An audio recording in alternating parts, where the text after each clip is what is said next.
Beredar luas di media sosial aksi arogansi kembali terjadi di jalanan kota Jakarta.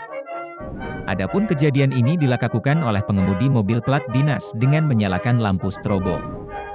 Mobil berplat dinas yang menyalakan strobo terlihat memepet mobil warga di jalur kanan ke arah PIK, Pantai Indah Kapuk, Jakarta Utara. Postingan yang diunggah akun Instagram Fakta Jakarta tersebut menuai beragam reaksi warganet. Berdasarkan keterangan pengunggah video bilturangan mobil dinas oknum tersebut awalnya sudah akan menyenggol dirinya beserta istri yang sedang melaju. Hingga saat ini belum ada keterangan lebih lanjut dari informasi viral tersebut.